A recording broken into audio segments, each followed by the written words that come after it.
Dark Aether. Everybody wants it, but nobody wants to grind for it. First and foremost, Merry Christmas, everybody. I really appreciate you guys being here and all the love that you've been showing on the videos. And with Christmas approaching, that means that we are going to be seeing some brand new Call of Duty players. Kids across the world are going to be getting Xboxes and PlayStations for Christmas, getting Cold War, and they're going to hop in and be like, ooh, now that's a cool looking camo. So let's talk about how to get Dark Aether quickly for beginners. But before we get into that, guys, if this is your first time here, welcome to the channel, and my name's Spesh. We're posting Call of Duty content all year round. We have Warzone, we have zombies, we have multiplayer, and we have little tip videos like this. So if that's your style, please consider subscribing to the channel and dropping this video a like. We just surpassed 60 subscribers. You guys are absolutely killing it with the subscribers lately. In fact, I think we even dropped down from last video where we had 97% of the viewers were not subscribed. Now I think we're around 94 or 95%. So, thank you. And without further ado, let's get into this method. So honestly, in my opinion, one of the hardest parts about grinding for the Dark Aether camo is just getting your guns up to level 50 so you can unlock all of the camos. Now with that being said, I'm going to show you some gameplay of this tip. And my main tip is, to gain those levels, hop into multiplayer. Don't play zombies. So you'll see here, I am starting with the FFAR at level 1. Never used it before, never shot it. So we're going to start with it here. We're going to head to Nuketown Team Deathmatch. Now, again, keep in mind this was shot during double XP weekend. But basically just double the time it takes for what I'm about to show you, okay? So you can see as we head to Nuketown, level 1, nothing on my FFAR. Bare bones, absolutely. And also, listen, I'm not that good, okay? But you guys will get the point. So you guys will see here that I am going to level up the FFAR from level 1 to level 2 in about 5 kills in multiplayer. Again, this is during double XP weekend, so, you know, probably what, 10 kills during not double XP weekend.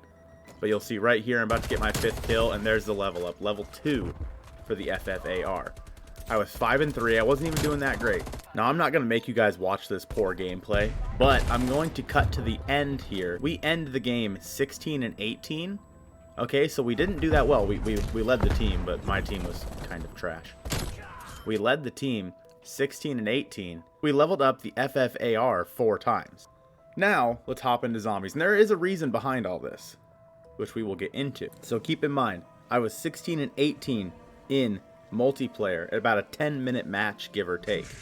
In zombies, I am trying to get headshots and only headshots because they give you the most points. And you can see I just reached level 4 with the Graza, which also started at level 0 or level 1. It took me 71 eliminations in zombies, 6 rounds. I had 67 headshots, so all but 4 of the kills were headshots. And you may be saying to yourself, well, Spesh, zombies is easier because they're not shooting back at you. And you're right, but the thing about this method is more for the later levels, okay? So in zombies, the weapon XP that you can get is 100% capped at how many zombies spawn into the map in any given round. So the XP is divided amongst the zombies. So let's say for example, just to make this really easy, like, obviously this is not the way this works, but just to make this really, really easy. Let's say that you were capped at 100 XP for that round. Let's say you're on round 2, and you can get 100 XP this round. It'll be divided up 10 XP divided to get among 10 zombies. Math, big brain. Whereas multiplayer, I mean, you could see I really didn't do that well. You don't have to do well to level up your guns quickly. I went 16 and 18, and I leveled up my FFAR 4 times. And especially as you get into the later rounds of zombies, let's say you're in round, I don't know, 40 or 50, and your FFAR is really not doing that much. Like, it's gonna take so much longer, especially in the later rounds, to level up your weapon. I'm just saying, trying to kill zombies at round 40 or 50 with the FFAR isn't going to go the best for you. Whereas in multiplayer, In multiplayer, you can just kind of jump right back into another game, and I mean, you're gonna get relatively the same experience. The other players aren't. I mean, they might, they might get better from game to game, but they're not gonna get stronger. They're not gonna have more health, and each game takes about roughly 10 minutes. So basically, what I've been doing is just hopping into multiplayer, grinding out. Right now, I'm grinding out my SMG, so I don't have Dark Aether yet, but that's more because I don't really have the time to get Dark Aether. Because, I'm a working boy. So, step number 1 to getting Dark Aether fast is going to be grind out weapon XP on multiplayer. Moving on to step 2 for this method is just going in and doing the darn thing. So let's talk a little bit about what you need to do to actually get these camos. So the first one is pretty easy. We're talking about the grunge set of camos. This is just get kills with your gun. So for example, here you need, to max this out, you need 2,500 kills with that gun in zombies. Really simple stuff. The second one, you need 2,500 critical kills with this gun in zombies. And obviously critical kills, that just means headshots. And this is really easy to do at the start of the game, obviously, but then it'll really help you out if you go down and buy Deadshot Daiquiri down in the weapons lab. For people that don't know what Deadshot Daiquiri is, it basically aims down your sights. Instead of going to the body, it'll aim towards their head. And then, if you upgrade Deadshot Daiquiri with 1 Therium Crystal, you can deal 100% extra critical damage if an enemy is at full health. Bada bing, bada boom. You can increase damage against armor by 50%, and you can reduce the hip fire spread so you don't have to necessarily aim every time. Deadshot Daiquiri is pretty much a must if you want to get this specific camo. Honestly, without Deadshot Daiquiri, this is going to take you a long time, especially as you get into the later rounds and you don't necessarily have enough time to aim. Moving on to the next set of camos, these are going to be the brushstroke camos, and this one is getting 2,500 kills with that gun while pack-a-punched. So the easiest way to do this is obviously, well, pack-a-punch early. You need about 8,000 points to get to the pack-a-punch room in solos. So going through that, you could probably have your gun pack-a-punch roughly around round, I don't know, 6 or 7 at the latest, as long as you use your points wisely. I'd recommend getting the gun pack-a-punch first and then immediately buying Deadshot Daiquiri afterwards when you have enough points. And again, since there's a free Juggernog Easter egg in the game, you don't really need to worry too much about buying Juggernog. Just go and do that and then save your money for Deadshot instead. This is another one of those ones where it just takes a long time, and it's all just basically by playing the game, you will eventually get this done. 2,500 kills in one game of zombies is definitely possible, but it is kind of a bit of a stretch sometimes. So if you have to do a second game, maybe you can play it and then exfil on round 11, whatever you need to do to get that one done. Moving on to the fourth set of camos, this is going to be the vintage camos, and this is going to be get elite eliminations with your gun, and you're going to need 15 of them. I said the best way to get this done is getting the Ring of Fire as your field upgrade. Basically, the Ring of Fire, I'll just read it to you.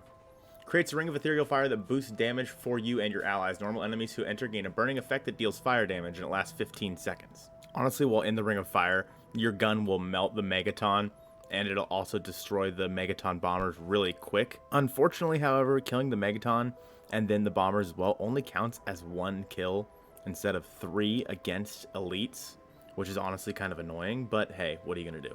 Moving on to the next one, this is going to be the Fauna camos, and this is going to be get 10 kills rapidly 10 times with that gun. This one's going to be super easy, especially once you get into higher rounds, because, I mean, basically you're just shooting into hordes of zombies and getting those 10 kills. Really not a whole lot to talk about there, especially once you get your gun, like, triple papped and up to, like, a gold rarity. This isn't going to be a problem. Moving on over here to the topography camos, this one's going to be get 3 or more critical kills rapidly with that gun 25 times. Again, this one's not too hard, especially on the earlier rounds, and as long as you have Deadshot, and then again, upgrading your gun as much as possible, having Deadshot Daiquiri, and then just, have a little bit of aim, necessarily, and this one will get done pretty quick. You'll probably just do it in your games and not even realize it. And the last camo subset is going to be Infection. This one is getting 20 or more consecutive kills with your gun without getting hit 10 times in zombies. So this one definitely gets harder as you go on, and the later you get into a game, the harder this gets. Early on, this one's pretty easy, which is kind of why I recommend that you get your guns to level 50 before going into a game. That way you can work on this in round 1. Just run around, don't get hit by the zombies, and kill them all, and you should have pretty much half of these done at that point.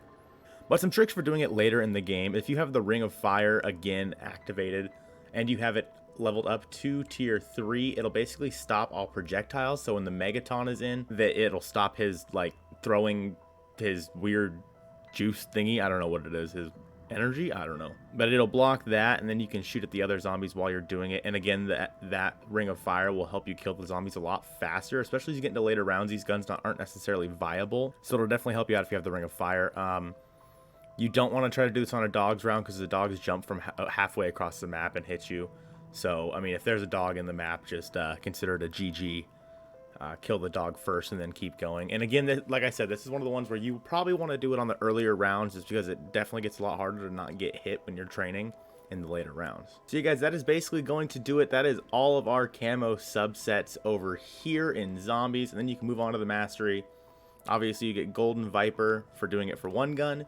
You get Diamond or Plague Diamond if you do it for all of your assault rifles. And then you can move on, you'll get Dark Aether, which looks absolutely incredible if you do it for every one of the weapon classes. And may I point out that to get Plague Diamond, you only need to unlock gold camo for, let's say, for example here, for 5 assault rifles. So if you go in and look at the ARs, starting with the XM, that's 1, AK is 2, Krig is 3, QBZ is 4, and FFAR is 5. Even though we have the Graza in the game, you don't have to get gold for it to get Dark Aether. All you have to do is get gold for any 5 of these guns, so it can be any combination. Maybe you don't want to use the QBZ, and you can go down and get gold for the Graza instead. Kind of whatever floats your boat there. And that's the same for the SMGs. Again, you do not need to get it for the Mac 10. You don't need to worry about that.